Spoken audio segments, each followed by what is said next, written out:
Merci pour vos réponses à travers les petits post-it.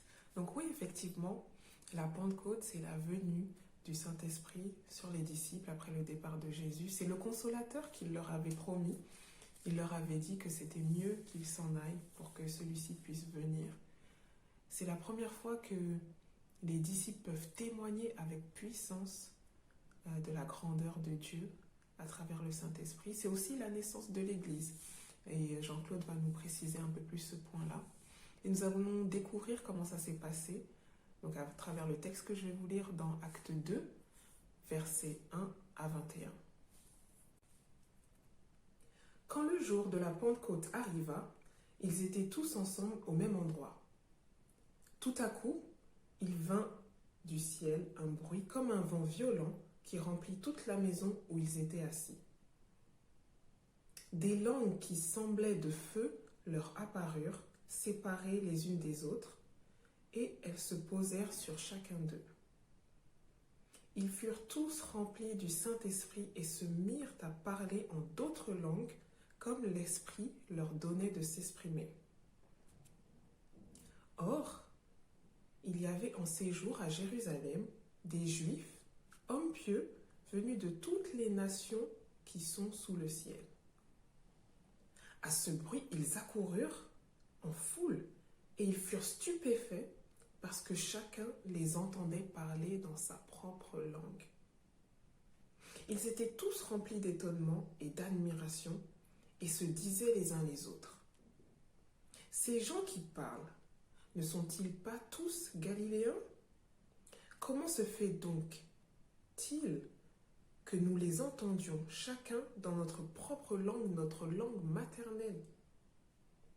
Partès, Mèdes, Élamites, habitants de la Mésopotamie, de la Judée, de la Cappadoce, du Pont, de l'Asie, de la Phrygie, de la Pamphylie, de l'Égypte, du territoire de la Libye voisine, de Cyrène, et résidents venus de Rome, juifs de naissance ou par conversion, crétois et arabes, nous les entendons parler dans notre langue des merveilles de Dieu. Tous remplis d'étonnement et ne sachant que penser, ils se dirent les uns aux autres: qu'est-ce que cela veut dire? Mais d'autres se moquaient d'eux et disaient: ils sont pleins de vin doux. Alors Pierre, debout avec les 11 apôtres, s'exprima d'une voix forte en ces termes: hommes de Judée, vous tous qui séjournez à Jérusalem, comprenez ce qui se passe et prêtez l'oreille à mes paroles. Ces gens ne sont pas ivres, comme vous le supposez, car il est 9h du matin. Mais maintenant se réalise ce qu'a dit le prophète Joël. Dans les derniers jours, dit Dieu, je déverserai mon esprit sur tout être humain. Vos fils et vos filles prophétiseront. Vos jeunes gens auront des visions et vos vieillards auront des rêves. Oui, sur mes serviteurs et sur mes servantes, durant ce jour-là, je déverserai mon esprit et ils prophétiseront. Le soleil se changera en ténèbres et la lune en sang avant l'arrivée du jour du Seigneur, de ce jour grand et glorieux. Alors toute personne qui fera appel au nom du Seigneur sera sauvée. Waouh! Waouh! C'est quelque chose de grand, de grandiose qui vient de se produire, qui venait de se produire à ce moment-là. Tellement grand, tellement fort, qu'on nous dit plus tard que 3000 personnes se sont données à Jésus. 3000!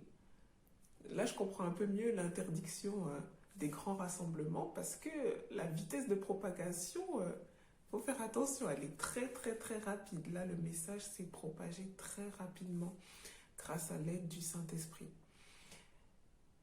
Et c'est pour ça que la Pentecôte est si importante pour nous. Et c'est important de nous rappeler que l'Esprit de Dieu qui est en nous est puissant.